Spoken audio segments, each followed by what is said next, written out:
Hello दोस्तों, मैं हूं डॉक्टर युवराज लहरे, न्यूरोलॉजिस्ट रांची से।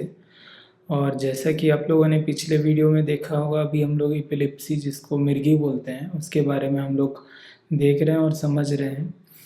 पिछले वीडियो में मैंने आप लोगों को इसके कारण क्या क्या होते हैं, क्या इनके लक्षण होते हैं और किस किस प्रकार के मिर्गी देखने को मिलते हैं, ये सारा चीज़ आपको बताया था। और इस वीडियो में और आगे आने वाले वीडियो में मैं मिर्गी से रिलेटेड और ही बहुत इंपॉर्टेंट टॉपिक्स के बारे में बात करूँगा। जैसे कि इस वीडियो में मैं आप लोगों को बताऊंगा कि मिर्गी के जो है इलाज क्या होते हैं, क्या क्या उसके टेस्ट हैं जिनसे हम लोग पहचान सकते हैं कि किसी मरीज़ को मिर्गी है या और जो मिर्गी हो रहा है उसका क्या कारण है। और उसके बाद मिर्गी के क्या इलाज होते हैं, दवाई कब देना है, सर्जरी कब करना है, ये सारी चीज़ें मैं आप लोगों को बताऊंगा। तो ये वीडियो काफ़ी इम्पोर्टेंट है। चलिए इस वीडियो को स्टार्ट कर लेते हैं। तो सबसे पहले अगर किसी को मिर्गी का लक्षण दिखाई देता है, किसी को अगर झटका आता है, ये हाथ मुंह पैर खींच रहा है, साथ में पेशेंट बेहोश हो जा रहा है, तो हम उसको डॉक्टर के पास लेके जाएंगे। तो क्या क्या टेस्ट किया जाएगा। तो जैसा कि मैंने पिछले वीडियो में बताया था, मिर्गी में जो है ब्रेन में एबनॉर्मल इलेक्ट्रिकल एक्टिविटी मतलब विद्युत एक्टिविटी देखने को मिलता है, जिसके कारण वो शरीर को अफेक्ट करता है।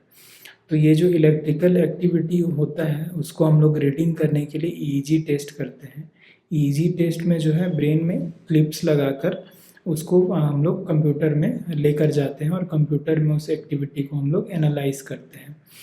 तो ईईजी से हम लोगों को आइडिया लगता है कि क्या किसी पेशेंट को सच में झटका आ रहा है, और अगर झटका आ रहा है तो क्या कारण है उसके बारे में हम लोगों को भी आइडिया लगता है। इसके अलावा मिर्गी जो है फोकल है या जनरलाइज्ड है, मतलब एक हिस्से से आ रहा है या पूरे ब्रेन से ओरिजिनेट हो रहा है, ये भी हम लोगों को ईईजी में आइडिया लगता है। देन उसके अलावा अगर कोई ब्रेन में स्ट्रक्चरल प्रॉब्लम है, मतलब कि किसी प्रकार का ट्यूमर है या कुछ इन्फेक्शन है, तो उसको देखने के लिए हम लोग सीटी स्कैन और एमआरआई करते हैं। तो एमआरआई में जो है मिर्गी के बहुत सारे कारण के बारे में आइडिया हम लोगों को लग जाता है। जैसे कि कोई ट्यूमर हो गया, किसी एरिया में कोई चोट का कोई निशान छूट गया है, या फिर कोई इन्फेक्शन हो गया है, तो ये सारी चीज़ें एमआरआई में दिख जाती हैं। उसके अलावा रीढ़ का पानी का टेस्ट भी कर सकते हैं।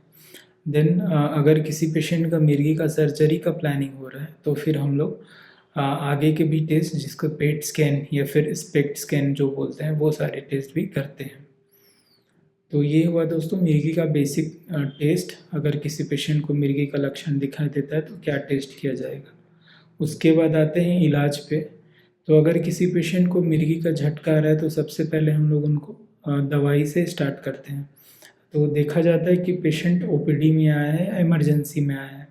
अगर इमरजेंसी में आया है तो हम लोग उसको इंजेक्शन का ट्रीटमेंट देते हैं, इंजेक्शन से दवा देते हैं, ताकि जल्दी से जल्दी इफ़ेक्ट करे दवा और जो है पेशेंट का मिर्गी कंट्रोल हो।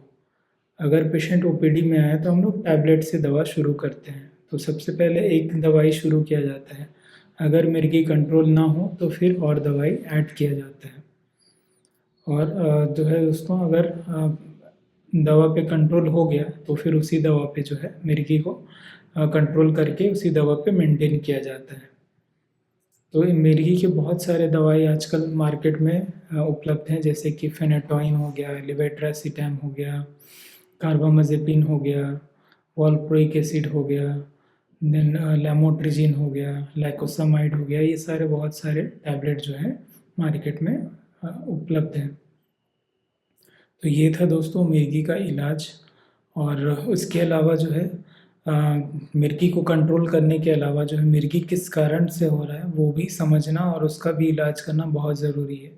जैसे कि अगर किसी को ब्रेन में ट्यूमर है तो अगर ट्यूमर को नहीं निकाला गया तो सिर्फ मिर्गी का दवा देने से वो है ठीक नहीं होगा। तो इसीलिए टेस्ट करके कारण पता करके उसका भी इलाज साथ में किया जाता है। तो ये था दोस्तों इलाज के बारे में पूरा इन्फॉर्मेशन। आगे आने वाले वीडियो में हम लोग देखेंगे कि सर्जरी क्या क्या होता है मिर्गी में, कब सर्जरी करना है, दवा कितना दिन चलाना है, दवा के क्या क्या साइड इफ़ेक्ट होते हैं, ये सारी चीज़ हम लोग देखेंगे। तो ऐसे इन्फॉर्मेटिव वीडियो के लिए चैनल को सब्सक्राइब कर लीजिए और वीडियो को लगातार देखिए। थैंक यू दोस्तों।